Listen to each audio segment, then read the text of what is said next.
Assalamualaikum warahmatullahi wabarakatuh. Waalaikumsalam warahmatullahi wabarakatuh. Ya Pak, izin Pak, jadi saya dari program pendidikan guru penggerak Pak. Jadi ada tugas di modul 3.1 Pak terkait pengambilan keputusan berdasarkan nilai-nilai kebajikan Pak. Nah ditugaskan itu saya mewawancarai beberapa kepala sekolah. Yang salah satunya kepala sekolah di sekolah saya sendiri yaitu Bapak Widianto. Izin Pak untuk mewawancarai pengalaman-pengalaman nantinya Bapak dalam pengambilan keputusan itu seperti apa. Oke Pak. Terima kasih. Ya Pak. Selama ini Pak di SD Sunterjaya 07, bagaimana Bapak dapat mengidentifikasi kasus-kasus yang merupakan dilema etika atau bujukan moral Pak?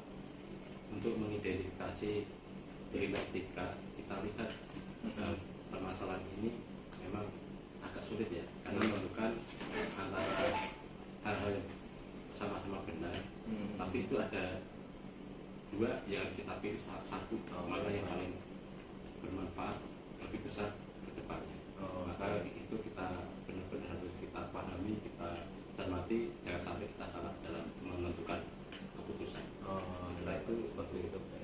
Untuk dilema etika ya Pak ya. Dilema etika itu. Oh iya Pak. Jadi benar yang tadi Bapak sampaikan ya, untuk dilema etika itu kan benar-benar namanya juga dilema Pak ya. Berarti ada dua opsi atau dua keputusan yang sama-sama benar. Nah itu biasanya itu sangat sulit dan itu memerlukan pikiran yang benar-benar harus dipikirkan gitu Pak ya. Oke, untuk selanjutnya Pak, bagaimana Bapak menjalankan pengambilan keputusan di sekolah Bapak, terutama untuk kasus-kasus di mana kedua kepentingan itu sama-sama benar Pak, yang itu dilema etika tadi Pak. Oke, kalau dalam saya mengambil keputusan, tentunya kita spontanitas, kita perlu juga kita cari dulu akar masalahnya apa, supaya jangan sampai salah. Ada masalah apa sebelumnya, supaya ini jelas gitu, penyebabnya apa, kita cari dulu faktor penyebabnya. Terus nanti kalau sudah diputuskan kira-kira efeknya seperti apa, harus kita cermati itu. Jadi dalam mengambil keputusan untuk dua kasus yang sama-sama benar gitu Pak ya. tapi kita harus pilih mana yang paling benar. Jadi di situ ada dua kebenaran, tapi harus kita pilih yang paling benar, paling benar. Oh iya Pak. Jadi saya tangkap itu berarti nggak bisa tuh harus spontan gitu Pak. Misalnya dari satu sisi gitu, misalnya ada laporan si A, itu nggak bisa langsung kita tanggapi. Kita benar-benar harus mencari informasi gitu Pak ya. Cari informasi itu kebenaran data. Ya. Ada akuratan itu kita Akuratan, nah itu jangan Pak. sampai kita salah menerima informasi langsung kita putuskan gitu yang Pak. salah ini langsung kita tidak. Oh iya benar. Benar, jeli dan cermat dalam menyikapi suatu masalah. Oke Pak, siap Pak. Oke, selanjutnya Pak, langkah-langkah atau prosedur seperti apa Pak yang biasa Bapak lakukan selama ini Pak dalam mengambil keputusan Pak? Dalam mengambil keputusan, langkah-langkah yang pertama saya tadi hampir sama ya. Iya Pak. Jadi kita cari informasi yang seakurat mungkin. Dan juga saya perlu juga masukan dari rekan yang lain mungkin yang lebih tahu, lebih tahu di sini kalau sekolah ini kalau masukannya karena sudah tahu lapangan saya masukan baru. Terus juga kita pertimbangkan efeknya nanti yang paling dominan, maksudnya manfaatnya yang paling besar karena ini sama-sama baik. Iya benar. Jangan sampai salah dalam menentukan keputusannya. Jadi kita ambil manfaat yang paling besar dan juga bermanfaat untuk orang banyak. Yang kita lakukan, jadi tidak sendiri, kita perlu informasi untuk mengumpulkan data. Iya benar Pak ya. Jadi asas kebermanfaatan ya Pak ya untuk masyarakat. Dan juga tadi Bapak sampaikan Bapak bisa menanyakan kepada guru-guru di sini Pak yang lebih ibaratnya lebih dulu di sini Pak ya. Ibarat seperti itu. Oke Pak. Nah selanjutnya Pak, hal-hal apa saja nih Pak yang selama ini Bapak anggap efektif dalam pengambilan keputusan pada kasus-kasus dilema etika? Yang hal efektif. yang hal yang efektif ya kita lihat pertama ya kita lihat manfaatnya itu apa dampaknya itu yang lebih besar mana. Oh Yang pertama iya. Nah, karena ini untuk kepentingan sekolah tentunya terima apa jangan sampai kalau keputusan bukan terima baru. Oh iya benar. Jadi supaya ini keputusan ini memberikan manfaat lebih besar terhadap kemajuan ini dan juga masyarakat sekitar supaya tidak ada permasalahan yang muncul. Jadi keputusan harus tepat dan sampai ini merugikan. Oh iya. Jadi itu Pak, tadi saya kutip tuh perkataan Bapak yang sangat baik sekali. Ibaratnya memutuskan dilema itu jangan sampai menimbulkan dilema yang baru gitu Pak. Ya, benar tuh Pak ya. Oke Pak. Selanjutnya nih Pak, selama Bapak di sini nih Pak, hal apa saja Pak yang tantangan atau misalnya dalam mengambil keputusan atau kasus-kasus dilema etika, misalnya dalam kan Bapak sudah cukup ya sudah 2 tahun kira-kira Pak ya. Nah tantangannya apa tuh Pak dalam mengambil keputusan pada kasus-kasus dilema etika Pak? Ya terkadang ini juga tantangannya ya. Kadang kita sebagai manusia biasa, Iya benar. itu ada juga rasa atau rasa tidak enak. Itu pasti Pak ya. Ini siapa nih? Iya. Itu seperti itu sebagai kayak tantangan atau kita sebagai seorang pemimpin harus profesional. Benar. Harus kita adil, apa adanya, jangan sampai kita meskipun itu siapa gitu ya. Terus kita membela orang ini harus siapa? Kita harus profesional. Seperti yang tepat. Iya Pak. Jadi lebih ya, profesional gitu Pak ya. Tadi tantangannya ya rasa mungkin nggak enakan. Nah, itu juga ada. Itu ibaratnya saya juga pernah merasakan seperti itu Pak. Rasa nggak enakan. Tapi tetap kita harus profesional ya Pak ya. Oke Pak. Selanjutnya Pak, apakah Bapak memiliki sebuah jadwal tertentu Pak dalam penyelesaian kasus dilema etika? Apakah Bapak langsung menyelesaikan di tempat atau memiliki sebuah jadwal untuk menyelesaikannya? Terus bentuk atau prosedur seperti apa yang Bapak jalankan? Oke. Kalau untuk masalah dilema etika ini, saya sih tidak memiliki jadwal secara khusus ya. Iya Pak. Jadi kalau ada masalah nih yang harus kita putuskan dalam dilema etika ini, ya, baru kita ambil langkah-langkah untuk menyelesaikan itu. Jadi tidak punya jadwal untuk enggak. Jadi kasus ya kalau ada kasus baru. Kalau kasus muncul baru nanti ya tangani juga harus bertahap gitu ya Pak ya. Iya. Yang lihat kondisi dan situasi. Iya yang tadi Bapak sampaikan tadi itu Pak ya. Siap Pak. Selanjutnya nih Pak, adakah seseorang atau faktor-faktor apa yang selama ini mempermudah atau membantu Bapak sebagai kepala sekolah dalam pengambilan keputusan dalam kasus-kasus dilema etika Pak? Dalam memutuskan dilema etika ini, kebetulan saya punya rekan kerja yang cukup solid ya, dan juga berpengalaman di bidang pendidikan. Jadi saya bisa sharing ke teman-teman supaya ini memberikan masukan tentang permasalahan apa yang ada di sekolah ini, kedepannya seperti apa, itu biar lebih tepat lagi. Dan juga bisa juga atasan kita minta pendapatnya, pengawas kalau ada masalah seperti ini gimana Pak Alam? Jadi benar perlu sampaikan juga supaya kita menjaga kondisivitas sekolah ini dan juga demi kemajuan sekolah sampai timbul permasalahan. Oke baik. Pak, terakhir nih Pak, dari semua hal yang tadi Bapak sudah sampaikan, pembelajaran apa yang Bapak petik dari pengalaman Bapak sebagai kepala sekolah dalam mengambil keputusan dilema etika Pak? Pengalaman yang dapat saya petik dalam menangani dilema etika ini, bahwa untuk memutuskan dilema etika tidak gampang. Itu sebagai tantangan buat saya. Dan jangan sampai salah pilih. Jadi intinya yang bisa kita petik bahwa kita dalam mengambil keputusan dalam dilema etika ini jangan sampai salah pilih. Kita harus cermat, penuh kehati-hatian demi kepentingan orang banyak. Oh iya, gitu Pak ya berarti Pak ya. Jadi dilema etika itu yang benar-benar sulit ya Pak. Itu sama-sama benar dan kita gimana cara memutuskannya. Nah, mungkin ya menjadi pemimpin yang bijaksana lah seperti itu Pak ya, itu Pak kayak gitu Pak. Oke, Pak. Terima kasih Pak. Semoga Bapak dapat menjalankan sebagai pemimpin di sini, kepala sekolah di SD Sutarjo 07 ini amanah Pak ya, terus lancar dan dipermudah Pak ya. Oke Pak, semoga Bapak selalu diberikan kesehatan Pak. Terima kasih atas sarannya, mudah-mudahan bermanfaat buat Iya Pak. depan. Siapa, terima kasih banyak ya Pak ya. Oke Pak, saya izin Pak ya.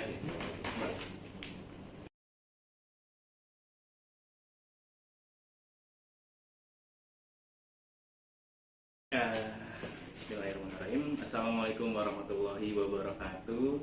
Waalaikumsalam. Sebelumnya saya mengucapkan terima kasih banyak kepada Bapak Sarwoto selaku Kepala SDN Sutarjo 09 yang telah menyempatkan waktu dan tempatnya untuk saya bisa datang untuk mewawancarai Bapak terkait dengan pengambilan keputusan berdasarkan nilai-nilai kebajikan Pak. Untuk mewawancarai beberapa kepala sekolah Pak. Jadi kebetulan kan saya sedang melakukan atau sedang melaksanakan program pendidikan guru penggerak, dan salah satunya di modul 3.1 itu ada materi tentang pengambilan keputusan berdasarkan nilai-nilai kebajikan seperti itu Pak. Izin Pak ya. Siap. Ya jadi Bapak kan sudah lama ya Pak ya menjadi kepala sekolah. Jadi saya minta berbagi pengalaman lah Pak, bagaimana Bapak dalam mengambil keputusan seperti itu Pak. Saya mulai. Jadi Pak, selama ini Pak Bapak sebagai kepala sekolah baik di sekolah ini atau sekolah-sekolah sebelumnya, nah bagaimana Pak Bapak sebagai kepala sekolah dapat mengidentifikasi kasus-kasus yang merupakan dilema etika atau bujukan moral Pak? Terima kasih.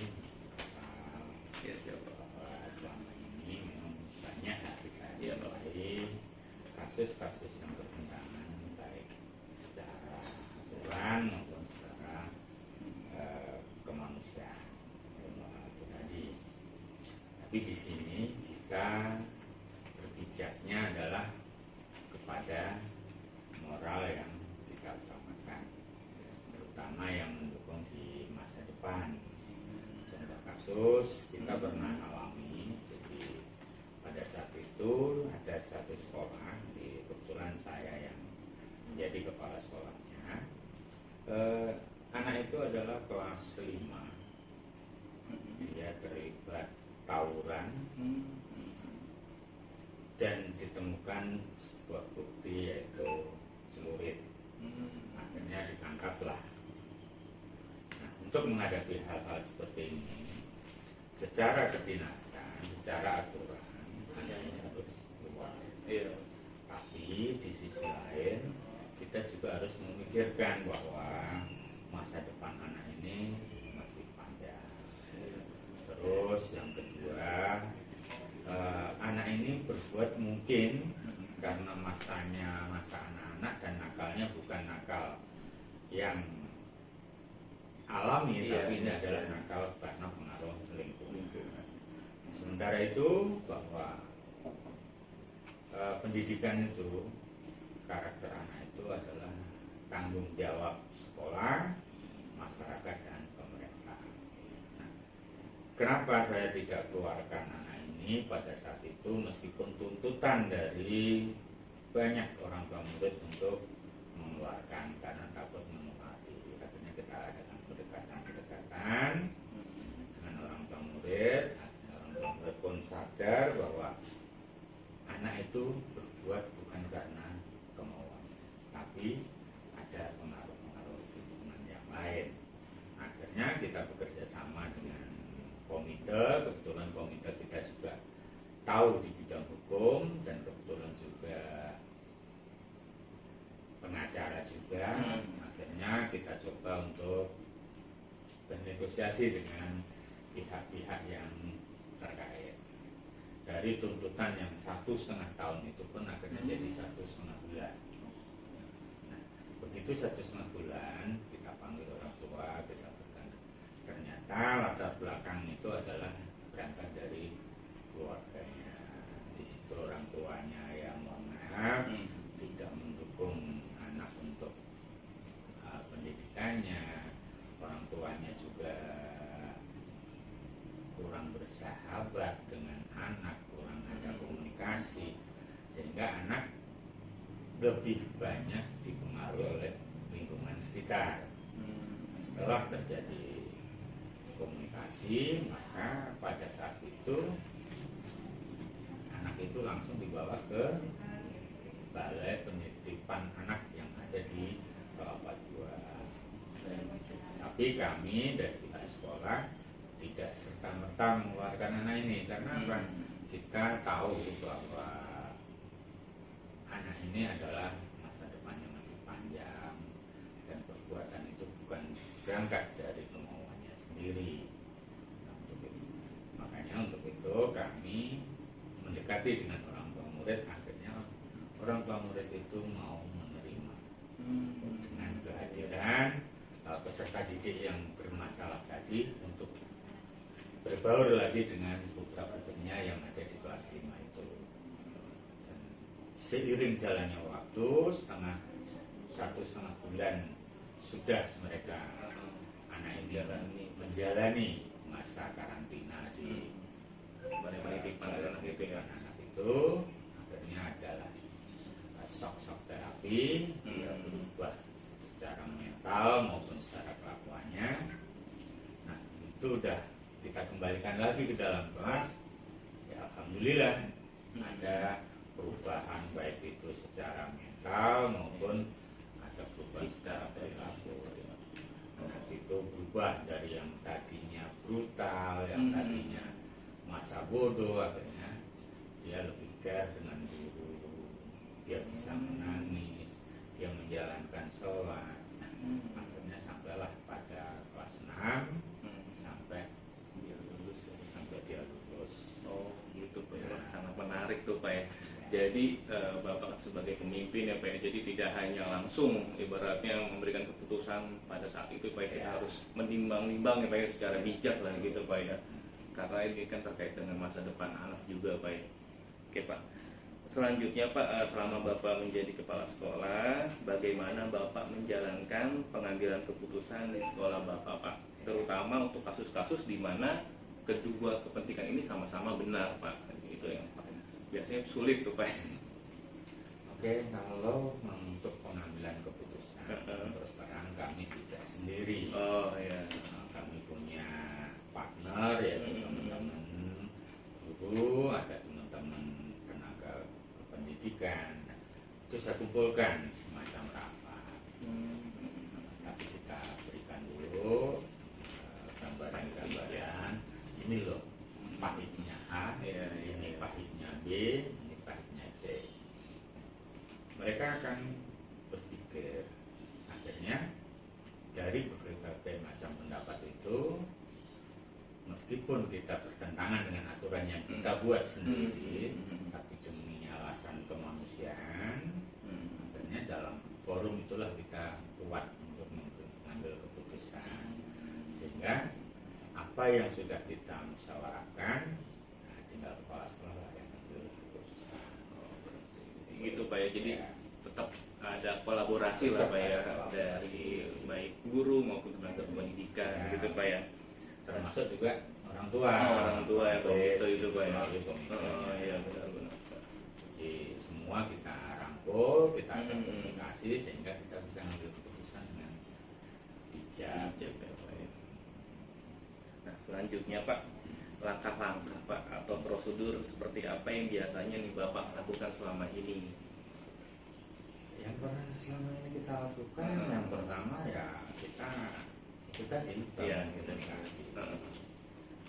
Kalau memang itu bermasalahnya ada di murid, maka kita berangkat komunikasi dengan keluarga.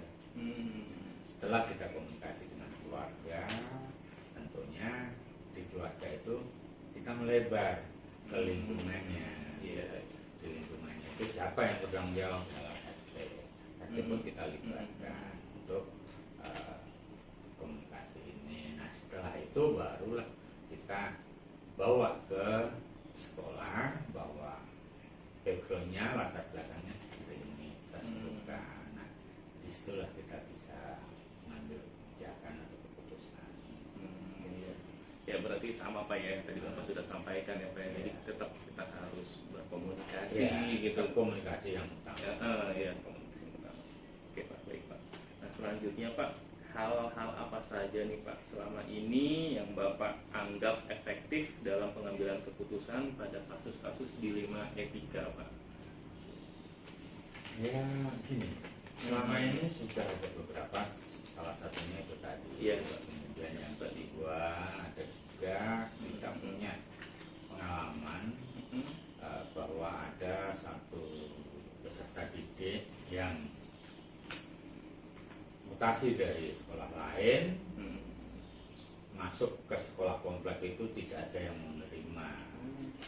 Karena apa? Karena mereka sudah tahu latar belakangnya. Nah, jadi menurut saya bahwa itulah yang tantangan buat kita. Nah, pada saat itu kalau nggak salah ya kelas 4 dia masuk, dan latar belakang anak ini memang kurang baik, sama suka mengambil yang bukan haknya. Kedua ya, hal-hal yang tidak baiklah yang dia lakukan. Maka banyaklah sekolah-sekolah yang tidak mau menerima. Tapi karena itu adalah sebuah tantangan, sekali lagi melalui forum akhirnya anak ini kita terima. Nah, setelah kita terima, kita nggak tahu perkembangan anak nanti ke depannya seperti apa.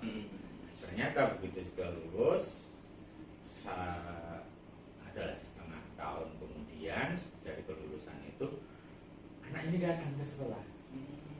Dan Masya Allah anak ini sudah bisa memimpin sholat, jadi imam ini.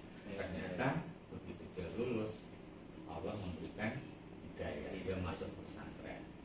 Nah, setelah 1 semester dia balik ke sekolah, semua guru dicium tangannya dan dia minta maaf. Nah, itulah hasilnya daripada apa keputusan yang kita ambil meskipun itu bertentangan dengan aturan yang ada.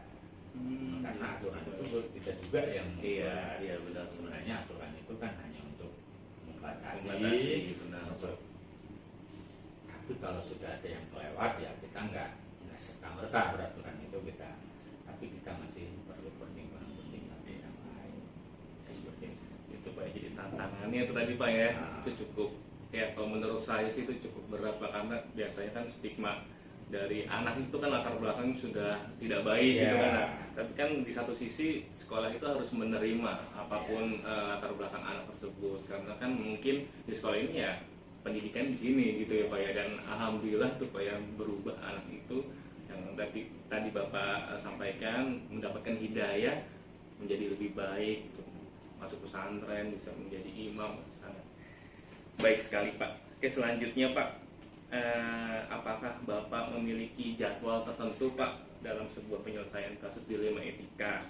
Apakah Bapak langsung menyelesaikan di tempat atau memiliki sebuah jadwal untuk menyelesaikannya, atau bentuk prosedur seperti apa Pak yang Bapak jalankan? kalau untuk jadwal tertentu kita nggak punya, Nggak ada ya, Pak, ya? tapi kita secara spontanitas dan secara tadi kolaborasi dan secara bertahap.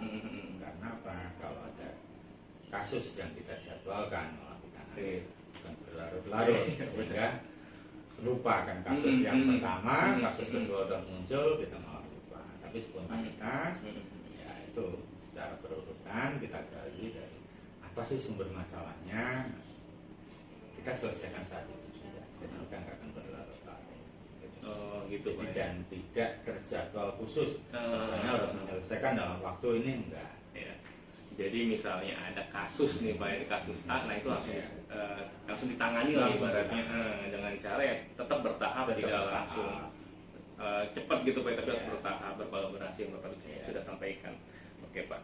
Nah selanjutnya Pak, adakah seseorang atau faktor apa yang selama ini mempermudah atau membantu Bapak dalam pengambilan keputusan dilema etika Pak? Jadi kasus-kasus misalnya dari teman kepala sekolah Bapak gitu misalnya nih, atau misalnya pengawas atau seperti apa Pak? Jadi itu itu kita kembali berkaca pada pengalaman bahwa apa yang kita ambil keputusan itu adalah pengalaman yang sudah kita lakukan, bahwa kita mempunyai pengalaman-pengalaman yang buruk, pengalaman yang baik, itu kita bisa untuk pembanding. Oh, kalau ini dan itu akan saya kembalikan kepada diri saya sendiri, yaitu dengan saya tanamkan ke anak-anak, ke siapapun, baik itu teman-teman sejawat, itu dengan sikap toleransi. Jadi apapun yang akan kita lakukan, tolong diukur dengan diri kita sendiri. Jangan memperlakukan orang tanpa kita memperlakukan diri kita sendiri. Jadi dasarnya itu kita untuk melakukan berani mengambil keputusan yang sifatnya bertentangan, meskipun sama-sama benar gitu Pak ya. Oke Pak, sangat baik sekali. Terakhir nih Pak ya, ini dari semua hal yang tadi Bapak sudah sampaikan Pak, pembelajaran apa yang Bapak petik dari pengalaman Bapak mengambil keputusan di Dilema Etika Pak?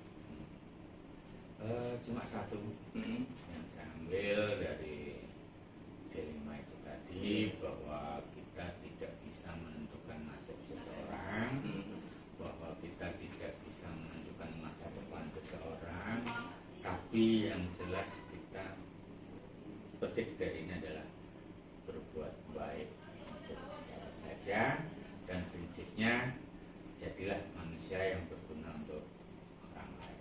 Itu aja. Oke Pak, sangat menginspirasi Pak buat saya pribadi. Jadi intinya sih kita berbuat baik itu untuk siapa saja gitu ya Pak ya. Benar Pak. Oke Pak, terima kasih banyak Pak ya atas kesempatan yang telah diberikan. Semoga Bapak dalam menjalankan sebagai pimpinan di sekolah ini Pak menjadi selalu diberikan kelancaran Pak, dan kemudahan, dan Bapak selalu diberikan kesehatan Pak. Oke Pak, terima kasih banyak ya Pak ya. Sama-sama. Ya Pak. Assalamualaikum.